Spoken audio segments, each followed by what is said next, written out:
पिछले वर्ष भी बारिश अच्छी से नहीं हुई थी, सूखा पड़ गया था। इस वर्ष भी यही हाल है। सही कहे राजा जी। क्या होगा इस बार हमारे देश और राज्य का? मुझे तो बहुत चिंता हो रही है कि इस बार मैं राज्य में कैसे सबको अनाज पर्याप्त करवाऊंगा और कैसे लोगों का भरण पोषण करूंगा।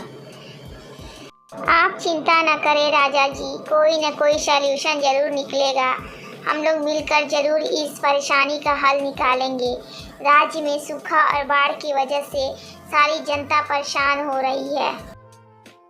कालू चिड़ी या कालू कौवा और रानू चिड़िया और टुनटुनी चिड़िया और राजा सभी परेशान थे कि बारिश नहीं हो रही है और सूखा पड़ जा रहा है हर साल। कैसे लोगों का हम पेट भरेंगे और कैसे लोगों का जीवन यापन होगा। इसी तरह वे सब चिंता करते हुए अपने घर को चले जाते हैं और दूसरी तरफ दूसरे ही गांव में, वहीं राजा के नगर में दूसरे गांव में यह कहानी होती है। देखिए कि लगता है जैसे बारिश नहीं हो पा रही है तो सारे परेशान हैं गांव के लोग। अरे गौरी का भी देखो ना, लगता है इस बार भी बारिश नहीं होगी। सही कहा टुनटुनी तुमने। मेरे तो अब बच्चे भी निकल आएंगे, मैं क्या करूँगी। ये बात तो सही कहा तुमने। मैं क्या करूँ तुम्हारे लिए?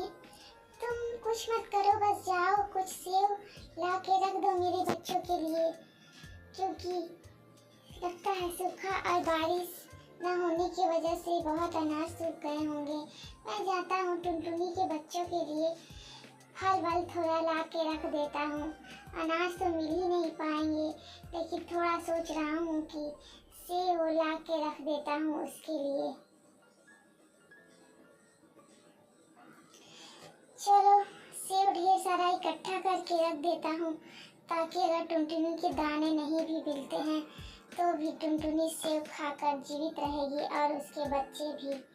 मुझे तो बहुत चिंता होती है कि क्या होगा भविष्य में लोगों का। कितने जंगल और पेड़ काटे जा रहे हैं, जिसकी वजह से ना ही बारिश हो रही है ना ही अनाज पैदा हो रहा है। लोगों को इसके बारे में थोड़ा विचार और मंथन करना चाहिए। अरे चलो राजा जी, देखते हैं क्या बात करने जा रहे हैं। और टुनटुनी सभी सुनो, हमारे दूसरे गांव में एक हमारे मित्र रहते हैं, टोनी कबूतर। तुम उन लोगों के पास चले जाओ और अपने राज्य के लिए कुछ अनाज और कुछ खाने पीने का सामान लेते आओ। वो लोग के पास बहुत धन संपत्ति है। तब तक कुछ दिनों तक काम चल जाएगा और हम लोग जुगाड़ कर लेंगे कुछ न कुछ। सही कह रहे हैं राजा जी, हम चले जाते हैं और बोरी के बोरी अनाज और सब कुछ ला के रख देते हैं। जब तक कि बारिश ना हो तब तक हम लोग कुछ टोनी कबूतर से मांग ही लाते हैं। चलो अच्छा, तुम लोग निकलो, हम भी चल रहे हैं, देखते हैं क्या क्या हाल चाल हैं गांव समाज के। घूमते हैं जंगल में और लोगों का हाल चाल लेते हैं और उनके पास कुछ अनाज सामग्री पहुंचाने की कोशिश करते हैं।